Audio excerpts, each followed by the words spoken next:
Hi, welcome to my kitchen. Today I'm going to show you how to make rhubarb slush. So this is kind of a fun drink, especially fun for kids. It'd be perfect for a springtime birthday party.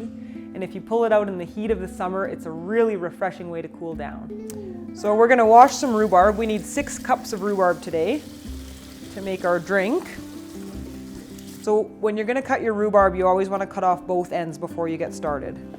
So we'll chop off both ends, and then Jane can chop this one. I can't. You give it a try. So we're going to want 6 cups of rhubarb.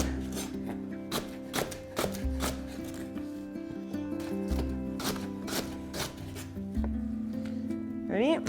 You help me, Jane? Do one more stalk of rhubarb and then we're good. Ready? Yeah. So we've got 6 cups of rhubarb cut. We're going to put everything into a nice heavy stock pot. So Jane, can you dump the rhubarb into the pot? And Emily, you can just throw yours into the pot, okay? Good job. And then we need 6 cups of water. What we're doing is we're making rhubarb juice. That's the rhubarb juice, Okay. right? We're going to add between 1.5 to 2 cups of sugar, depending on your taste. I'm adding 1.5.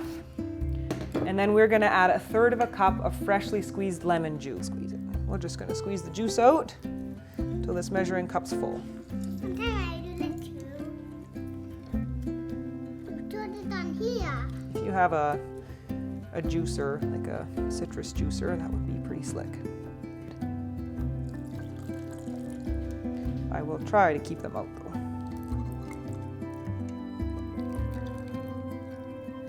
Very good.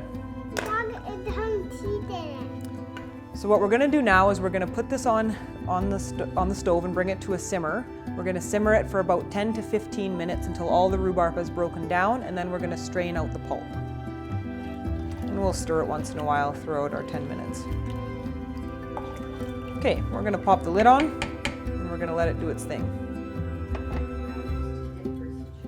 I'm going to set a timer for about 10 or 15 minutes. You don't have to set a timer, just watch and see when the rhubarb is cooking down. But I'm going to give it a stir. I'm going to turn it down just enough so that it continues to simmer and cook.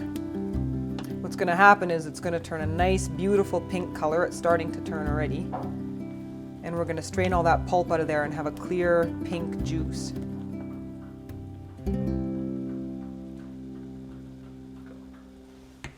So we're about 10 minutes into cooking this, and as you can see, the rhubarb is starting to break down.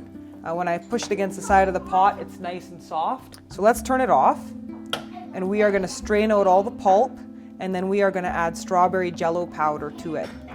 And that's going to keep it crystallized in the freezer so that you can scoop it, it doesn't just turn into an ice block. Hot juice through a mesh sieve. Here we go. I'm just going to take my wooden spoon and I'm just going to gently press the juice out. I don't want to push so hard as to push the pulp through, but we want to try to catch as much of that juice as we can. So just give it a little stir in there. You can see that pushes the juice out the bottom. Polly and Esther are the pigs that live in our petting zoo, and they love this pulp. So not a bit of this is going to waste. So the last thing we're going to do is I'm going to take an 85-gram pack of strawberry jello. Mommy, can I dump it? And we are going to pour that into our juice while it's still hot, and that way it's going to dissolve. And then we're going to stir that until it's dissolved. We'll stir together, okay? Once it's stirred and dissolved, we're going to pour it into a freezer-safe container. I'm just going to reuse a honey pail. An ice cream pail works great too. And let it freeze overnight. So this is what it looks like after it's been frozen overnight. And what we're going to do is we're going to put a scoop into each of the cups and then pour 7-Up on top. 50-50 is a nice ratio. This actually tastes quite delicious, just like this. It's like a sorbet. We are going to make a drink today. So let's put some in a cup. So just as a tip, I let this sit out on the counter for about 15 minutes before I started scooping it, and just makes it a little bit easier to scoop. Okay, so we filled our cups about halfway. We are gonna put 7-Up on top.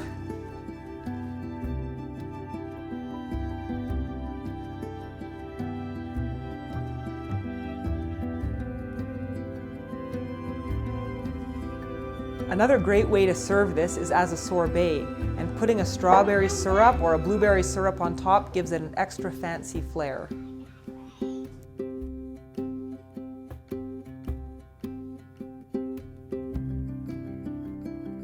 If you found this video helpful, be sure to hit the like button and subscribe for more videos.